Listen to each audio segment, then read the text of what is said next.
Bon, bien sûr, je suis très heureux de participer à ces journées tricontinentales à l'occasion du 50e anniversaire de la tenue de la première conférence tricontinentale. Alors, l'intitulé exact, Conférence internationale de solidarité des peuples d'Afrique, d'Asie et d'Amérique latine.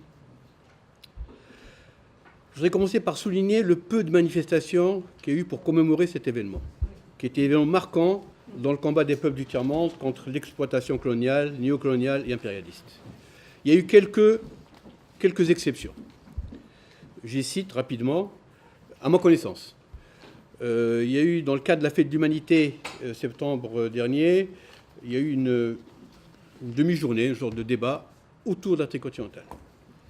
Ensuite, il y a eu Grenoble, une journée de travail en présence notamment de la fille de Che Guevara, bien sûr autour de la commémoration de la tricontinentale. Donc, je disais qu'il y a eu peu de manifestations pour marquer cet événement. Alors, je rappelle celles que je connais. À la fête de l'humanité, au mois de septembre dernier, il y a eu une après-midi autour de la tricontinentale. À Grenoble, il y a eu une journée de réflexion avec la présence de la fille de Che Guevara à l'occasion des 50 ans de la tricontinentale.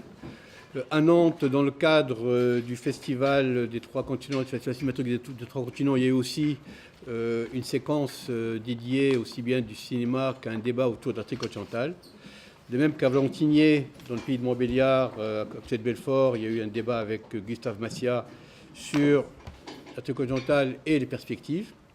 De même qu'à Genève, il y a une semaine de débat, d'exposition aussi autour de la tricontinentale. Voilà un petit peu, à ma connaissance, les événements qu'il y a eu depuis septembre dernier.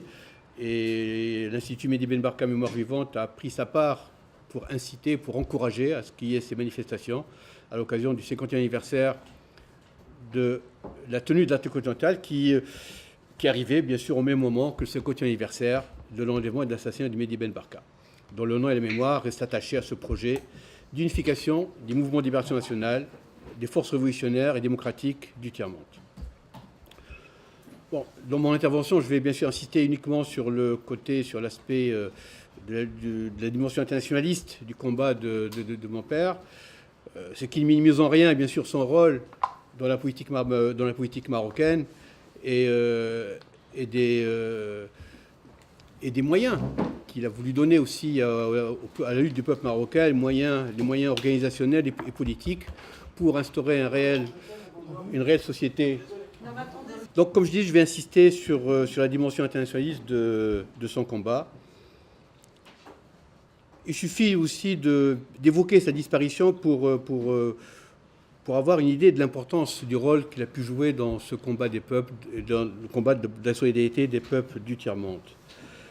Donc il y a 50 ans, Mehdi Ben Barka a été enlevé pour assassiner parce qu'il était le principal opposant au régime du roi Hassan II au Maroc. Parce qu'il jouait un rôle majeur dans la lutte des peuples du tiers-monde pour leur libération et leur émancipation, et parce qu'ainsi il représentait un danger pour les intérêts menacés par ce combat. Et on trouve cette convergence d'intérêts, on le retrouve dans les participants à sa disparition. Et plus particulièrement, en tant que président du comité international préparatoire de la conférence tricontinentale, il était au cœur du grand projet qui était tricontinental, tant du point de vue d'orientation politique que d'organisation opérationnelle. Donc le 29 octobre 1965, il est enlevé au plein jour à Paris, interpellé par 2 policiers français. Mais il ne faut pas aussi oublier que la décision politique première de sa disparition émane du plus haut sommet de l'État marocain, qui a pu trouver des complicités, aussi bien côté français, avec la participation effective des policiers français, que des services secrets français, mais également des services secrets israéliens et américains. Par exemple, sa disparition n'aurait pas pu avoir lieu à Genève. À Paris, il y avait, je dirais, des relations amicales de coopération entre police française, marocaine, barbouzes français et marocains. Et à Genève, de plus, mon père était protégé par les amis de solidarité, par ses amis d'Henri Curiel. Il y a eu déjà des tentatives d'assassinat contre lui directement à Genève, mais il était sous la protection des amis de Curiel, il a pu en échapper. Alors, depuis 50 ans, bien sûr, son sort et sa sépulture sont à ce jour inconnus, mais ça, c'est l'occasion d'un autre débat. Il était né en 1920, c'est-à-dire s'il fut marqué par l'histoire de la première moitié du XXe siècle, celle de la Ligue des peuples du tiers-monde pour leur indépendance politique, mais également pour leur émancipation de la tutelle des anciennes puissances coloniales, dans la perspective d'un réel développement économique, social et culturel. Et plus que témoin attentif de cette histoire, il en fait un acteur de premier plan. Dès 1935, il intègre les rangs du Comité d'action marocaine, précurseur du parti d'Istiqlal. Mais du fait de l'occupation de la France, il doit se rendre à Alger pour faire sa licence de mathématiques. Entre 1940 et 1942, à Alger, il prolonge ainsi son engagement dans le mouvement national marocain en y intégrant une dimension internationale, ici maghrébine. Il œuvre en particulier pour le renforcement des structures estudiantines et il devient vice-président de l'Association des étudiants nord-africains. Durant cette période, il noue des relations profondes et durables avec les futurs leaders nationalistes algériens et tunisiens. Cette vision internationaliste ne l'a jamais quitté. Il faut aussi souligner que parmi les dirigeants marocains, il est l'un des rares à avoir cette vision internationaliste, à savoir dépasser largement ses frontières pour associer la lutte du peuple marocain pour la démocratie et la justice à ceux des peuples du Maghreb, puis ensuite de l'Afrique, puis du tiers-monde. Plus tard, au lendemain de l'indépendance marocaine, il épouse la détermination de l'armée de libération de son pays à continuer la lutte aux côtés des combattants algériens jusqu'à la libération de l'ensemble du Maghreb. Cette détermination fut consacrée lors de la conférence de Tanger en avril 1958, qui réunit les partis de l'Istiqlal Maroc, le FLN Algérie et Néo-Doustour Tunisie, et à laquelle il participe. Depuis, il reste profondément attaché à cette solidarité de combat et à l'idéal d'un Maghreb des peuples. Jusqu'à l'indépendance de l'Algérie, il s'engage totalement dans le soutien politique et diplomatique du combat du peuple algérien, allant même jusqu'à faire partie des conseillers de délégation du GPRA aux négociations d'Évian. Fidèle à ses engagements internationalistes, il n'hésita pas à dénoncer la guerre des frontières entre le Maroc et l'Algérie en octobre 1963, la considérant comme une agression contre la révolution algérienne.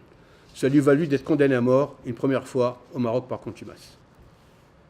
Auparavant, dès 1960, à la conférence des peuples africains à Tunis, il présentait un rapport sur la décolonisation et le néocolonialisme où il disait, je cite, « Il est évident que la proclamation de l'indépendance, qui est un fait uniquement politique, sinon juridique, ne peut changer les structures fondamentales du pays anciennement colonisé. L'indépendance est la condition, la promesse d'une libération. Elle n'est pas la libération elle-même. Pour l'ensemble des pays africains, nous devons donc parer au danger d'un néocolonialisme dès la proclamation d'indépendance qui laisse intactes, avec les structures coloniales, toutes les chances d'une exploitation impérialiste. Toute indépendance qui se contente de reconduire sous les étiquettes nouvelles les caractéristiques de la domination coloniale ne saurait être que leurre et tromperie. » Donc il est ainsi l'un des premiers à démonter et expliciter les rouages et les mécanismes du néocolonialisme. Au début des années 60, dans le prolongement de la conférence de Bandung, mais en s'appuyant sur la formation politique et progressiste et sur les mouvements de libération nationale, la réponse aux menaces du néocolonialisme résidait essentiellement dans la mobilisation populaire à l'intérieur de chaque pays nouvellement indépendant, avec des choix clairs, des mesures politiques, économiques et sociales à mettre en œuvre pour donner un réel contenu à l'indépendance, et une solidarité active au niveau du continent africain et au-delà. L'un des instruments politiques et militants de cette solidarité fut l'Organisation de solidarité des peuples afro-asiatiques, dont le siège était au Caire, créée en 1957. Mehdi Ben Barka devint rapidement un membre du secrétariat permanent et responsable opérationnel du Fonds de solidarité afro-asiatique, chargé de l'organisation matérielle du soutien au mouvement de libération nationale en lutte. Très rapidement, la nécessité de prolonger cette solidarité afro-asiatique au troisième continent, l'Amérique latine, s'est fait plus pressante. Ça a été évoqué déjà ce matin. Deux événements importants vont permettre que cette perspective devienne peu à peu une réalité. D'abord la révolution cubaine et sa victoire en janvier 1959, puis ensuite l'indépendance de l'Algérie en 1962. La Havane et Alger deviennent les pôles de concentration des militants latino-américains et africains. La concrétisation de cette solidarité tricontinentale va être accélérée lors du séminaire afro-asiatique d'Alger en février 1965, où une forte délégation cubaine est présente, menée par Che Guevara. Mehdi Ben Barka est également présent. Avec Ben Bella, tous les trois posent les bases politiques et organisationnelles de la conférence tricontinentale. Bien sûr, la solidarité des peuples des trois continents devra se manifester principalement dans le combat anti-impérialiste La priorité sera cependant donnée au soutien au peuple vietnamien, qui commence à subir l'escalade des États-Unis. Mais un autre point également prioritaire, à savoir la solidarité avec Cuba. À ces objectifs clairement identifiés résonnera en écho le discours de Che Guevara, qui a été aussi évoqué ce matin. Il faut créer 2-3 Vietnam. La solidarité internationale doit se concrétiser par l'affaiblissement de l'impérialisme en l'amenant à s'éparpiller sur plusieurs fronts de lutte, que cette dernière soit politique ou armée. Et c'est en mai 1965, à Winneba, à la conférence plénière de l'OSPA, tenue au Ghana, qu'est prise la décision de fixer la date et le lieu de ce qui sera la conférence internationale de solidarité des peuples d'Afrique, d'Asie et d'Amérique latine. Elle se tiendra à La Havane en janvier 1966. Mais une autre décision est prise, la composition du comité préparatoire chargé de l'organiser, ainsi que la présidence de ce comité qui est confiée à Mehdi Ben Barka. Ce choix n'est ni dû au hasard, ni un choix par défaut. C'est une reconnaissance de ses capacités d'organisateur, de négociateur, ainsi que sa parfaite connaissance de la situation des différents mouvements de libération et partis progressistes et révolutionnaires. De plus, il arbitre entre Moscou et Pékin. Il a été, donc c'est lui, en fin de compte, qui arbitrait des différents conflits qui existaient même au sein des différents partis et des mouvements de libération de chaque pays pour désigner les différentes délégations qui devaient être présentes à La Havane.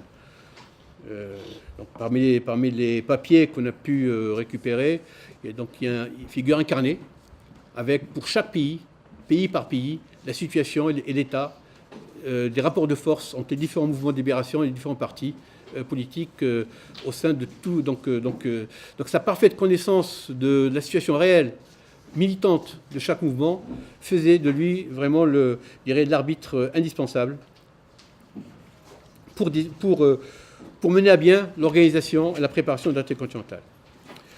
Autre point, c'est la présence de la Chine et de l'URSS à la conférence. Les Chinois étaient contre la présence de l'URSS à la conférence intercontinentale, en arguant du fait que l'URSS est un pays européen. Donc il a pu convaincre les Chinois, surtout lors d'un voyage en Chine, en discutant avec Mao et avec Chou Enlai, que dans l'URSS, il y avait aussi des peuples asiatiques.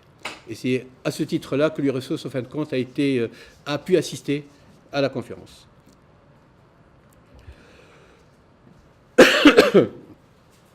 En septembre 1965, l'ordre du jour de l'intercontinental est arrêté et un appel mondial signé par Mehdi Ben Barka est lancé en faveur de la conférence. Ici, dans cet appel, je vais citer quelques passages. Les grandes lignes définies à Alger apparaissent, ce qui fera, je dirais, les chroniques qui vont porter l'esprit de l'intercontinental. Je cite.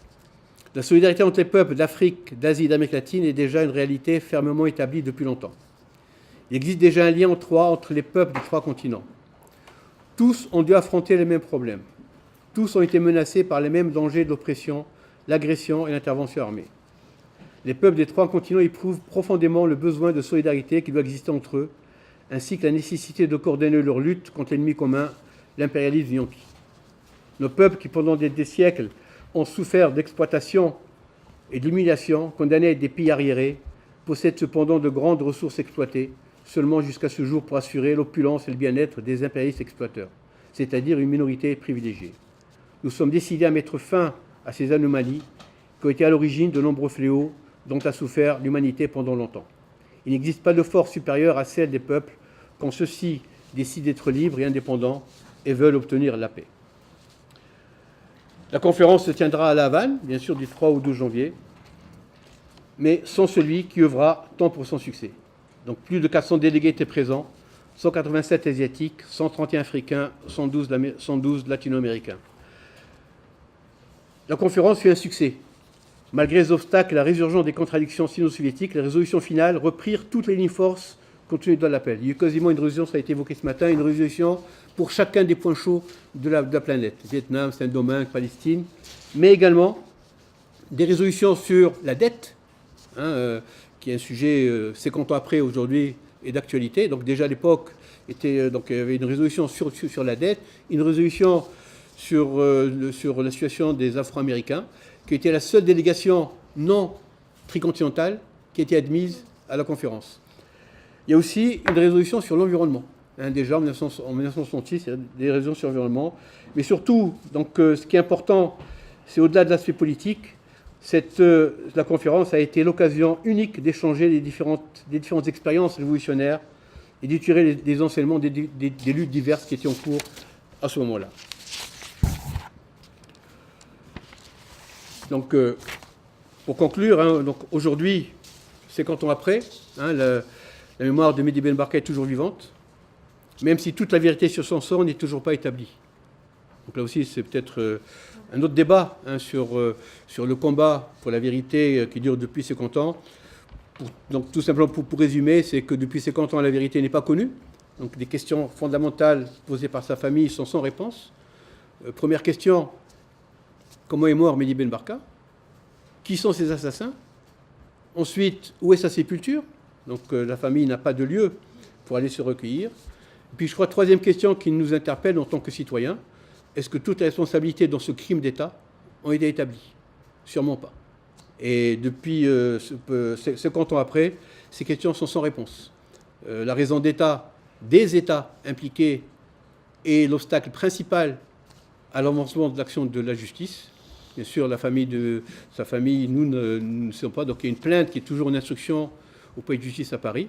Il y a aussi un soutien donc, à cette action qui est organisée. Cette année, à l'occasion du 50e anniversaire, un comité pour la vérité a été reconstitué, présidé par Louis Joannet, avec un certain nombre de personnalités qui sont membres, et en particulier avec René Galissot, qui a toujours été à nos côtés dans ce combat et qui continue à mener avec nous ce combat pour la vérité. Et je vous remercie.